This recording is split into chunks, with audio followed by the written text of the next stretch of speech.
갑자기 네팔에서 제가 이 선교 사역 때문에 있는데 강의 주문이 들어와가지고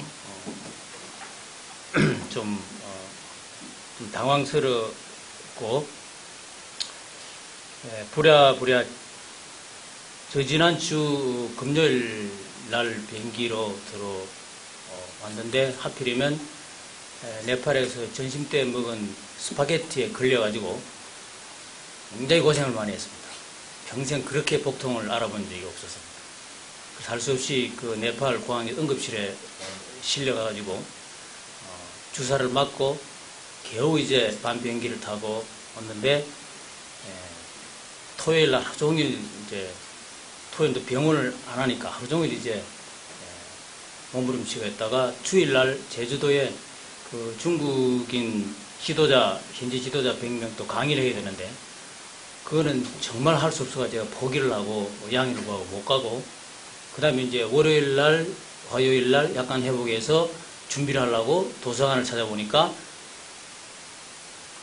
공휴일이 연휴로 3일째 계속 돼가지고 도서관에 문을 닫아가지고 어떻게 할 수 없는 그런 이제 어려운 상황에서 제가 준비를 했습니다. 그래도 뭐 최선을 다해서 제가 여기저기 인터넷 뒤지고 또 자료들을 구하고 제 자신이 가지고 있는 또 짧은 소견을 가지고 준비를 했는데 내용이 그렇게 나쁘진 않을 것 같아요.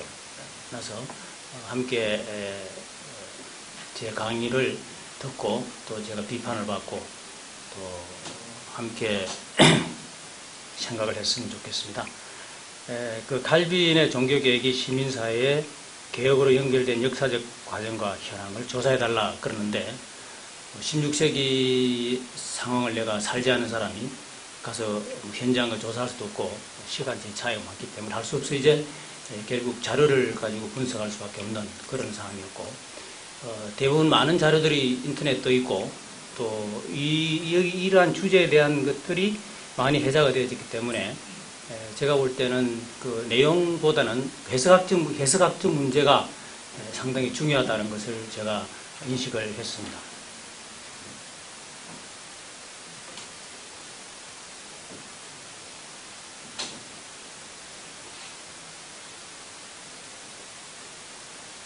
네. 중복이 돼가지고.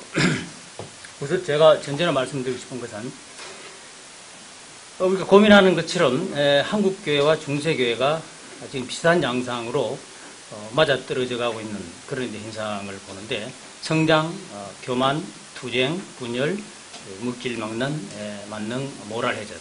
중세기의 교회 성장, 교황권 신장, 물질 만능주의, 성직자의 모랄 해저드, 맞아떨어지는 이런 상황에 우리가 처해 있고, 그래서 우리가 16세기 종교개혁이라는 이야기를 하지만은, 제가 역사를 공부한 사람으로서 종교개혁이라는 말이 종교개혁이었느냐, 또 교회개혁이었냐라는 의문을 가지면서 제가 준비하면서 생각했던 것은 뭐냐니까 이거는 단순한 교회개혁이나 레포메이션 할 때 종교라는 말이 붙지도 않아요.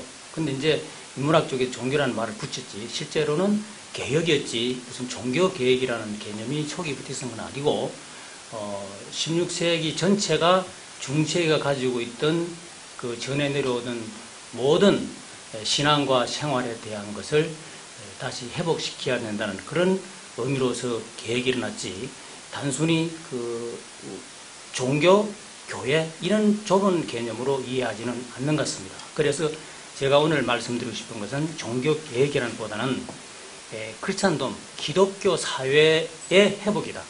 기독교의 사회를 다시 회복해야 되겠다는 그런 그 전제가 제 강의에 깔려 있는 것을 먼저 말씀을 드리겠습니다.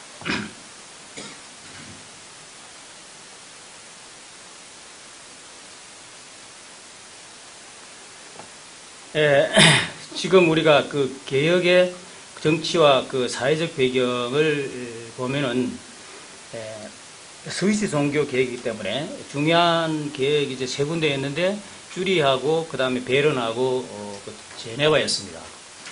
먼저 이제 종교 개혁이 시작된 것이 스위스는 쭈리였는데 제가 여기에 이제 그 이야기하고 있는 대의회와 소의회, 이것이 당시에 이제 제도권에서 통치를 하고 있던 집단이었는데, 여기에 대한 그 배경을 이해하는 것은 상당히 중요합니다. 종교개혁에서. 당시 그 통치기구의 중심에 서 있던 이 대의회에 속한 사람들이 무역, 혹은 군인, 상인, 금융업자 등 줄이게 162명이 형성되어 있는 이런 입법자들이 있었는데, 상업이 발달하고 무역과 그다음 신산업이 일어나고 도시로 인구가 몰려오면서 이 당시 그 지배층에 있던 이런 사람들이 그 부를 많이 가지고 있었고 또 지배를 했었는데, 거기와 함께 사회적인 문제가 생기고 도덕적 윤리적 문제가 상업화해가는 과정에서 생기니까 소의회라는 것이 조직돼 가지고 주로 시의 행정을 담당하는 부분에 속한 회의인데, 이 소의회에서 문란해진 그 사회 도덕 질서 확립 또 정화 운동으로 소의회 역할이 상당히 중요하게 대두가 되었던 것이 당시 종교 개혁의 상황이었습니다. 그런데 계획자 쭈윙글리가 이 시의 그 주리 시의 그 도덕과 그 사회 정화의 핵심 그 에이전트로 있었던 정부의 기관인 이 소의회의 정화 참석에서 쭈윙글리도 함께 그 주리 시민 사회의 개혁 운동으로 종교 개혁을 시작하는 맥락이 형성이 됩니다. 그래서 쭈윙글리가 처음에 종교 개혁을 했을 때도 교회 개혁만, 종교 개혁만이라는 개념보다는 전체 시민 사회가 하나님 말씀으로 다시 태어난다는 의미로서 크리스천덤, 기독교 사회의 회복이 태생적으로 종교 개혁에 있었던 하나의 흐름이었습니다. 쭈리에서. 그 다음에 베른도 마찬가지인데, 베른도 마찬가지로 그 대소의회가 구성되어 있고, 여기도 역시 그 시의 도덕과 윤리의 실천은 이 소의회에서 주로 담당하고 있고 행정기구였습니다.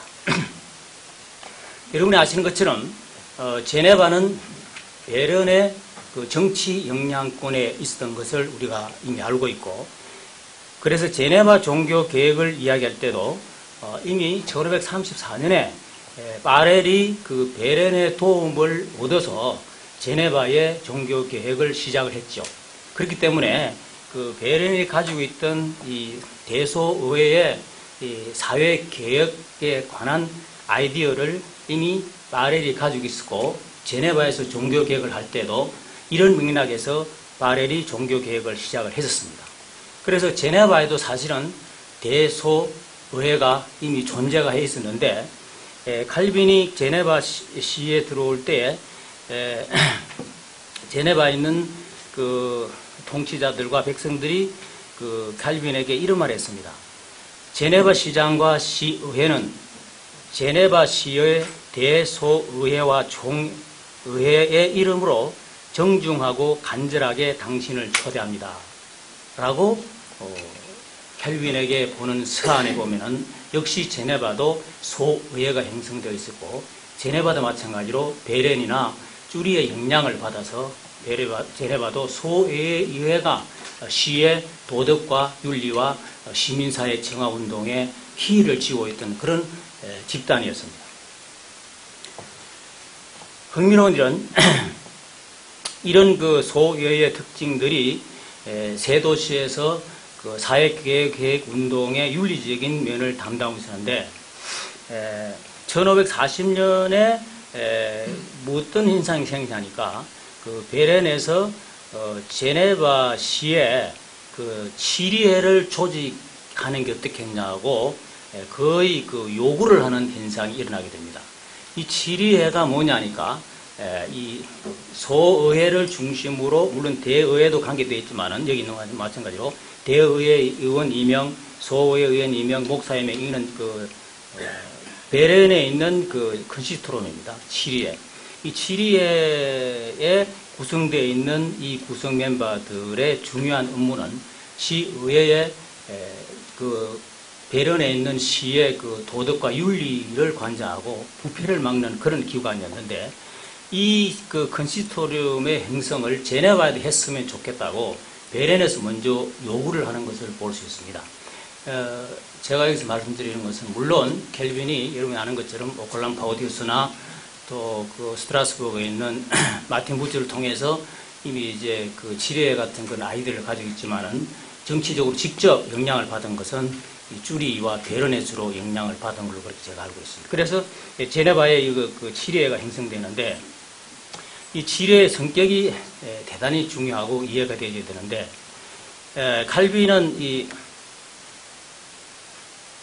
칼빈은 제네바의 그 지뢰에 대한 그 추진을 켈빈이 미리 알고 있었는데, 칼빈이 제네바에 그 두 번째 들어갈 때 이 지리회가 진행되는 과정을 켈빈이 스트라스부르크에서 상당히 주시를 하고 있었습니다. 그래서 부처, 제가 기억하기로는 부처가 뭐라고 하느냐니까, 당신이 그 제네바로 가는 것은 좋은데 지리회가 통과되는 것을 보고 가거라. 그렇지 않으면 가서 당신이 또 계획에 실패할 수 있으니까 지리회 조직 사항을 보고 가라고 충고를 했던 걸로 제가 그렇게 기억을 하고 있습니다. 그래서 켈빈이 제네바에 도착했을 때 1541년 두 번째 도착했을 때에는 지리회가 비엘에서 진행되어지고 있었습니다. 이미. 그래서 그게 이제 도착한 이후에 11월 30일에 제네바시 당국에서 지리회가 조직되고 인준이 되어지는 것을 볼 수 있습니다. 제네바시 그 시의 지리회는 상당히 확장이 되어가지고 쭈리나 베른보다는 많은 수가 동원되어 있는데 약 25명으로 명확히 나와 있습니다. 그래서 소의회에서 2명, 60인에서 4명, 200인에서 4명, 제네바시의 목사가 시대별로 9명에서 25명 정도 이렇게 들중절 하면서 개입이 되어가지고 적어도 25명의 그 지리회가 구성이 되어진 걸 볼 수 있는데, 이 지리회가 제네바 시민사회 계획에 상당히 중요한 역할을 한 중심 이런 기관이었습니다. 이 지리의 성격을 보면은 소의회의 주요 업무였던 시민의 도덕적 윤리적 회복이 지리를 중심으로 해서 진행이 되어지는 과정을 볼 수 있습니다. 주도한 것은 쭈리나 베른은 주로 정부 주도적이었는데, 그래서 이제 그 조인 권리를 켈빈 쪽에서는 그 에라스티니안주의라고 정부 주도적이라고 반대를 했던 걸 볼 수 있는데, 어쨌든 내용은 같았습니다. 정부 주도적이었지만은 제네바는 켈빈의 의도에 의해서 그 목회 주도적인 그런 경향을 띄었지만은, 중요한 것은 칼빈이 오랫동안 고민하던 교회가 이걸 모든 걸 쥐고 해야 된다는 그런 그 법령은 1561년 켈빈이 죽기 얼마 전에 교회 지리회라는 말로 바뀌었지, 한 번도 교회가 주도가 되어서 이 지리회를 진행이 되질 않습니다. 주로 시의회와의 갈등 가운데서 시의회와 교회가 함께 이 지리회를 진행했던 것을 우리가 역사적으로 볼 수 있습니다. 지리의 성격은 대단히 중요한데, 첫째, 제가 해석하기로는 지리의 성격상 이게 뭐냐? 종교개혁은 사회개혁의 정황에서 이해를 할 수밖에 없다. 지리의 성격을 보면. 그래서 종교개혁과 사회개혁을 분리해서 해석하는 자체가 16세기 컨텍스트에는 맞지 않다. 둘째로, 종교개혁은 단순히 성경적 교회 회복이라 아니라 교회 회복이라는 단순 논리가 아니고, 종교개혁은 제가 누누이 말씀드리지만은 그렇지 않도 기독교 사회의 성경적 회복이 더 가깝다. 그래서 더 넓은 19세기 용어로 사용한다면 하나님의 나라의 회복에 가까운 걸로 해석상 가능한 걸로 이해를 하고 있습니다. 1541년 칼빈이 제네바에 요청에 대한 답변을 보면 대단히 재미있는 걸 볼 수 있고 여기에 비춰진 칼빈의 모습도 마찬가지로 기독교 사회의 회복이 더 강한 걸 볼 수 있습니다. 읽어보면 중요하니까 만약에 여러분들이 저를 여러분들의 목사로 원하신다면 여러분들의 생활의 무질서를 고치십시오. 교회를 개혁하십시오. 이런 소리 안 했습니다. 만약에 여러분들이 신실한 마음으로 저를 망명생활에서 다시 부르신 것이라면 여러분 가운데 만연하고 있는 범죄와 방탕함을 제거하십시오. 제 생각에 복음의 제일 큰 적은 로마의 교황이나 이단이나 미혹해 하는 자들이나 독재자가 아니고 나쁜 기독교인들입니다. 성경대로 살고 있지 않는 제네바 시민들과 통치자들에 대해서 켈빈이 상당히 거부감을 가지고 사회개혁에 대한 의지를 표명한 것이 기록이 되어 있습니다. 조금 누우면 선행을 겸비하지 않는 죽은 믿음이 무슨 소용이 있겠습니까? 사악한 생활이 진리를 가장하고 행동이 말을 부끄럽게 한다면 진리 자체는 무슨 소용이 있겠습니까? 이제 저로 하여금 두 번째로 여러분들의 고장을 버리고 떠나 새로운 망명지에서 제 고통에 쓰라림을 시키게 하시던가 교회 안에 법이 엄격하게 지켜지도록 해주십시오. 순수한 시민들의 훈련이 재건되게 해주십시오. 이것이 켈빈이 두 번째 불려왔을 때 시에 요청했던 켈빈의 요구 중에 한 부분 문장이었습니다. 사실 켈빈은 이 지리의 건시트롬이 시의회 혹은 소의회와 함께 시민들의 삶, 당시에 방종되었던 춤, 도박, 주정, 술집, 방종, 사치, 접대행위, 의복작용, 음란, 비신앙적인 노래 금지 등을 바로 세우고 제네바 시를 거듭나게 하는데 결정적인 역할을 켈빈이 사실은 감당한 겁니다. 그래서 존 낙스는 이 제네바를 The Perfect School of Christ라고 아마 칭한 것 같습니다. 그 다음에 켈빈이 종합복지기관에 기관으로 세운 구빈원이 상당히 중요한 시민사회 계획으로 프로젝트로 등장했습니다. 결국 종합사회복지기관인 구빈원은 종교와 사회, 종사회 종합복지 프로젝트라고 그렇게 제가 명명을 합니다. 여기는 시행정관들인 시리회 장로들과 켈빈이 많이 여기에 개입이 되어 있습니다. 시리회가 단순히 교회 문제만 다룬 게 아니에요. 시리회는 제네바시 전체의 도덕윤리를 다루었고 그 다음에 구빈원 같은 것도 시리회가 중요하게 가담해서 프로젝트를 진행합니다. 물론 켈빈에 의해서 집사가 복지행정사를 담당하고 실무진을 많이 담당을 했습니다. 오늘날 우리가 생각할 때 집사가 교회 안에서 헌금을 거두고 약간의 병자를 돌봐주는 것이 아니고 이 16세기 당시의 집사는 상당한 사회적인 기능을 가지고 헌신하고 봉사했던 사람들이었습니다. 이 종합구빈원의 목적은 다목적이었습니다. 전쟁고와 돌봄이 필요한 사람, 노인, 병자, 심장장애, 가난한 자, 나그네 등에게 빵과 숙소를 제공하고 특별히 당시 불란서나 네덜란드나 영국이나 이런 데에서 건너왔던 이민자들이 갈 데 없었을 때 저녁 한 끼를 공짜로 주고 숙소를 제공해주는 쉼터와 음식 제공의 역할을 했습니다. 그 다음에 켈빈이 불란서 기금을 조성해서 운영을 했는데 1540년경에 생겼습니다. 영국, 불란서, 스코틀랜드, 네덜란드에서 이주한 사람들을 위한 복지기금으로 운영을 했었고 이것도 집사들이 직접적으로 운영을 했습니다. 재미있는 것은 켈빈 집에서 1554년 한 기록에 보면 7월 1일 날 켈빈 집에서 이 집사 프랑스 기금을 운영할 집사들을 켈빈 집에서 선출한 흔적을 보면은 켈빈이 상당히 주도인 역할을 가지고 불란서 기금에 켈빈이 개입되는 것을 볼 수 있습니다. 다목적 기금이었는데 불란스에 온 이주민들을 도와주는 정도가 아니고 여러 가지 목적으로 쓰였습니다. 예를 들면 켈빈의 많은 성서 강의와 설교 등을 출판하는데 고용된 사람의 임금을 위해서도 기금이 사용됐는데 재밌는 것은 고용한 사람 임금을 줬지만은 나중에 이 책을 팔아서 남은 수익금은 전부 다 또 불란서 기금으로 환원을 시켰습니다. 우리가 생각하는 거하고 전혀 좀 다르죠. 우리는 책을 팔아서 들어오면 내가 다 챙기는데 그러지 아니하고 다시 기금으로 구호 기금으로 다 돌렸습니다.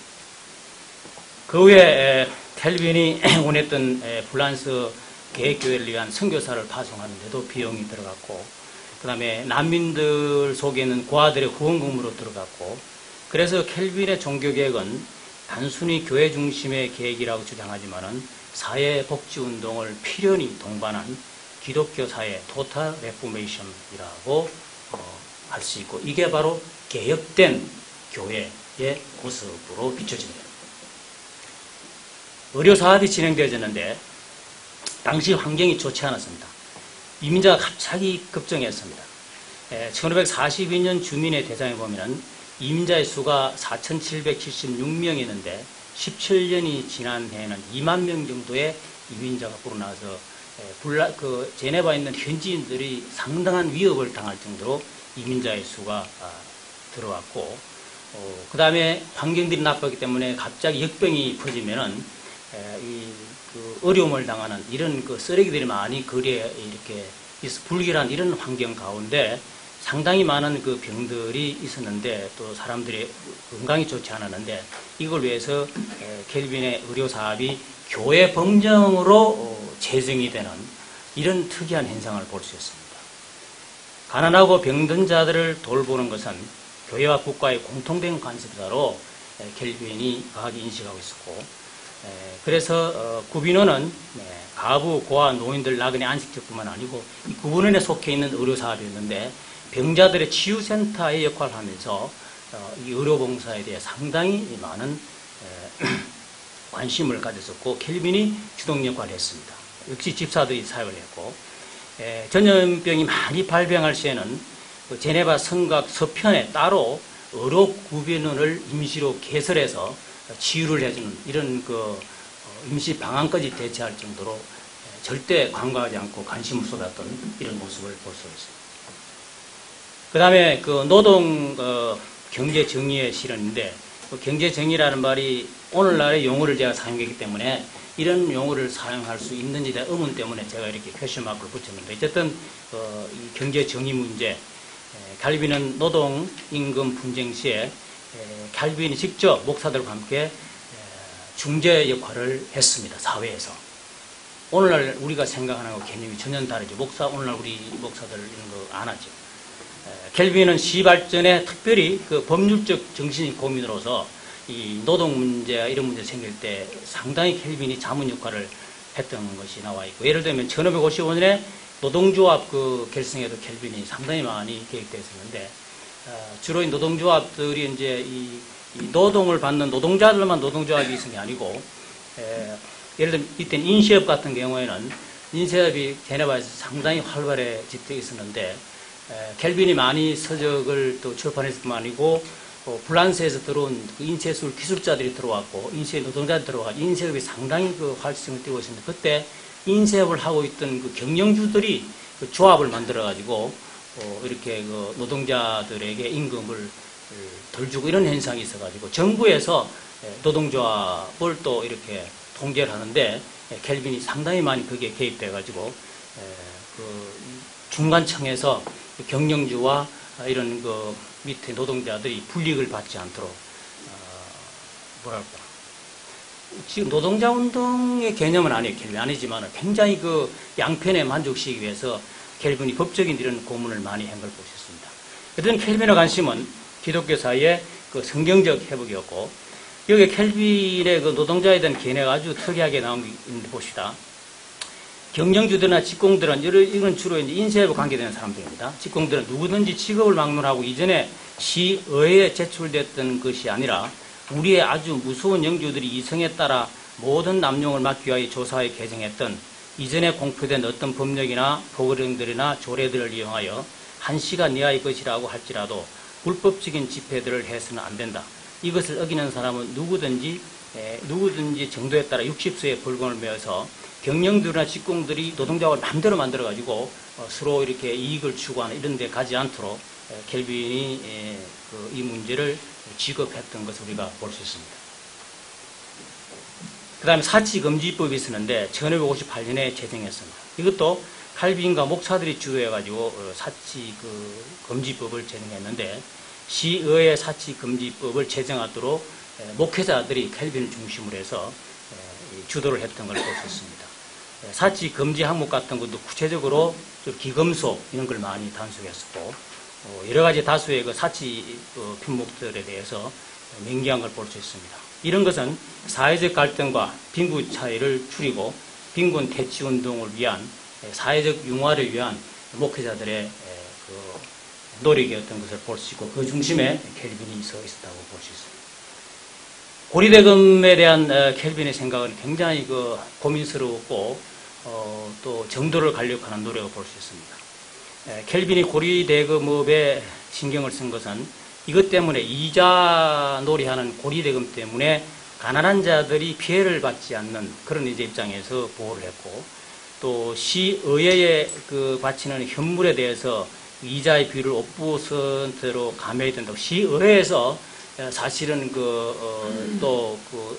사람들에게 그 이자를 붙여서 시의회라는 게 대부분 당시에 이제 영주들이나 이런 지배층이기 때문에 그 시민들을 괴롭히는 그런 현상이 있었는데 이때도 시의회에서 만약에 이자를 붙일 때에도 그 사람들이 5% 이상은 절대 안 된다고 캘빈이 말하면 아마 시민들을 보호한 걸 볼 수 있고 캘빈이 상당히 입법 조치를 하자고 했는데 1554년에야 시의회에서 캘빈의 말을 듣고 5% 이상은 절대로 이자를 붙이지 못하도록 입법 조치를 한 것을 우리가 볼 수 있습니다.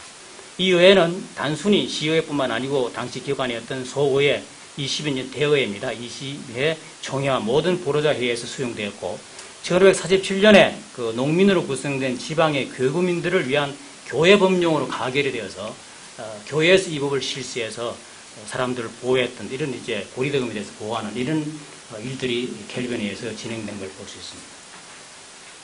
어떤 사람도 고리대금이나 이익을 위해서 5% 이상의 이자를 받고 돈을 빌려대서는 안 된다.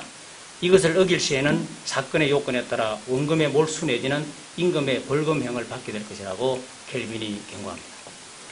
목회자들의 생활비 합리적 그 책정을 그 캘빈이 또 요구했는데 칼빈이 요구할 때 이랬습니다. 그 목사들아, 우리가 이 생활비를 시에 요구하는 것은 목사들이 그 정상적으로 너무 가난해서 목회를 하지 못하게 하는 게 아니고 정상적으로 목회를 할 수 있도록 그 목사들의 임금을 현실화해달라고 목사들이 모여서 캘빈이 중심으로 시에다 캘빈이 확실히 이제 요청을 한 걸 볼 수 있습니다. 그래서 사실은 캘빈의 요청에 의해서 캘빈 그 도시 목사들이 그 250%로 올랐고 그 다음에 시골 목사들은 240으로 올랐고 나중에는 이제 400%까지 당시 그 돈으로 올라가지고 그 제네바 그 대학 교수의 월급과 연무가 거의 막무는 이런 월급을 목사들이 나중에 받게 되고 현실화되는 이런 모습을 볼 수 있습니다.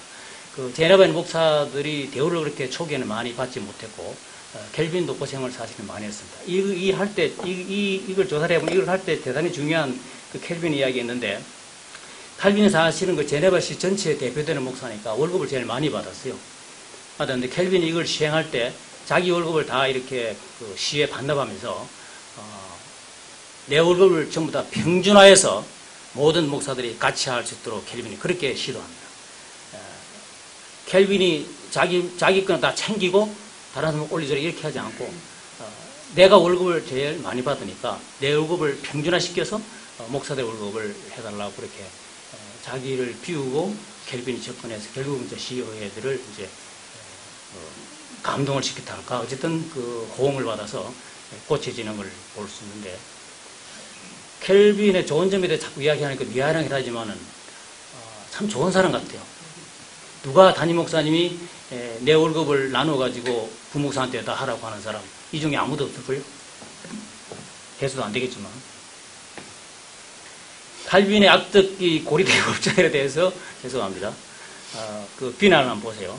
이 세상에서 고리대금업자가 토색꾼이 아니며 부당하고 수치스러운 이득에 중독되지 않는 사람 없다.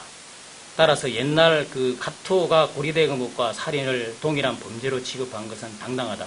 왜냐하면 이런 종류의 사람들의 목적은 다른 사람들의 피를 빠는 데 있기 때문입니다. 더욱이 우리 모두가 아는 것처럼 그들의 이자놀이 때문에 고역을 치르는 쪽은 부자들이 아니라 마땅히 구제돼야 할 가난한 사람들이다. 우리가 고통과 빈곤에 처해 있는 가련한 자들을 약탈하거나 집어삼킨 일이 없어야겠다는 사실은 모든 민족과 모든 세대에 걸쳐서 통용되는 정의의 일반 원칙이다라고 켈빈이 사회적인 이슈인 고리대금, 당시에 그 만연되어 있는 고리대금에 대한 켈빈의 확실한 이런 도전이라 말할까요? 제안을 보고는 우리가 놀라게 할 수가 없습니다.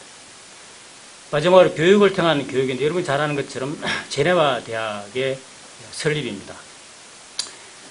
지례를 통해서 이 징계와 다스림으로 시민사회 정화가 일시적이지 모르지만은 지속적이지 않다는 것을 켈빈이 인식한 것 같습니다. 그래서 어쨌든 그 제대로 된 그 기독교 사회를 계속해서 이끌어가기 위해서는 인재 양성이 필요했고, 그래서 목사 양성뿐만 아니고 지도자 양성을 위해서 학교를 설립하는 문제가 대두되는데, 초기부터 그 제네바 시는 자녀 교육에 대해서 의무로 부과했고 하지 않을 경우에는 벌금을 준다든지 이렇게 제재했습니다. 여기에 켈빈이 전적으로 동의를 했었고, 고등교육에 대한 강조는 1541년에 켈빈이 강조했는데 많은 그 절차를 거쳐서 진행에 시간이 걸렸고 1559년에 실현이 사실은 되어 있었습니다. 그래서 목회자와 평신도 지도자 양성 기관으로 기관이 설립되었는데 건축비가 양 초기에 한 3만 플로랭의 건축비가 모금이 되어졌는데 켈빈이 주도하고 시의회와 함께 했지만 굉장히 적극적이었습니다. 시정부에서 제네바 시를 도주한 범죄자들이 참수당할 때 남긴 동산과 부동산을 대학에 투입하도록 하고, 그 다음에 시의회원들이 그 모금운동에 직접 동참을 하고, 그 다음에 또 베네사 변호사들이 그 고객들의 유산세 등의 세금을 더 높이 책정해가지고 그 잉여를 이제 대학의 기금으로 조성하게 만들고 아주 구체적이었습니다. 그리고 켈빈 자신도 고구 방문하면서 모금운동을 시작을 했습니다. 시민들이 많은 기부금을 내었고 유산을 헌납했습니다. 특히 불란스에서 온 피난민들이 켈빈의 이런 일에 많은 동조를 해서 동참했던 기록들이 나와 있습니다. 시설이 중요한 게 아니고 교수가 중요하잖아요. 그래서 켈빈이 학자들 영입했는데 다행히도 당시 베른 당국과 그 로잔느 교수들 간에 대립과 갈등이 있었기 때문에 그 로잔 대학 유명한 교수들이 사실은 불편한 가운데 있었는데, 그때 이제 켈빈이 거기에 있던 교수인 베자와 비레 같은 실력 있는 사람들을 교수로 영입했고, 그 중에 베자는 여러분이 아는 것처럼 학장으로 켈빈이 선임한 10살 차이 나는 사람이었습니다. 자기가 다 모금운동에서 대학을 세워놓고 요즘 같으면 자기가 총장할걸요? 총장 안 하고 10살 어린 그 베자한테 총장직을 하도록 하고 켈빈은 하지 않습니다. 처음에 600명이 모였고 스코틀란드와 외부에서 한 160명 정도 와서 900명 정도 첫해 있었고 10년 후에 1600명이라는 학생들이 모였고, 재밌는 것은 켈빈의 그 생각에 하면은 단순히 대학이 지적 토론장이 아니고 지역사회의 발전을 위한 요람지가 되어야 된다는 것을 켈빈이 강조했습니다. 시민사회 계획이나 켈빈이 평소에 하고 있는 거하고 대학과 연결시키는 이런 이제 모습을 우리가 간과할 수 없고, 그 다음에 학교의 목적을 홍보하고 지역사회에 부응하도록 하는 내용과 목적을 주민들의 켈빈이 알렸습니다. 우리 대학은 이런 거라고. 지역사회 요구에 경청도 했습니다.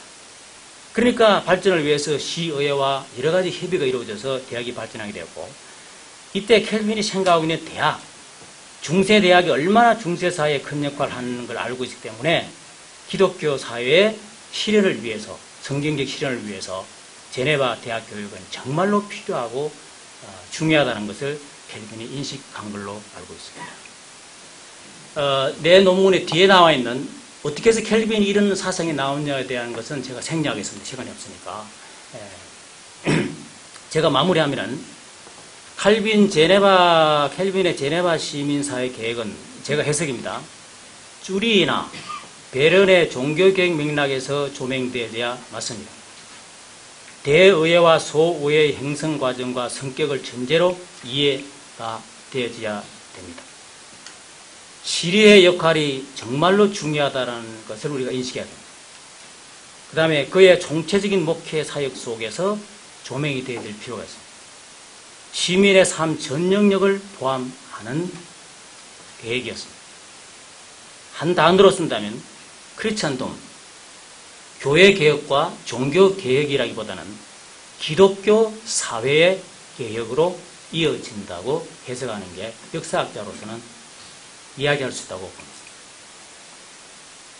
단순한 신자의 삶의 결과가 아니고 이거는 인간의 생명과 존재에 대한 하나님의 영광을 위해 살아야 할 필연적인 결과로서 켈빈 사상이 나온 것 같고, 그 다음에 하나님의 통치하심과 그의 섭리가 반드시 이루어져야 한다는 켈빈 사상에서 이러한 켈빈의 시민사회 운동이 교회와 더불어 나타나는 거라고 제가 생각을 했습니다. 이상입니다.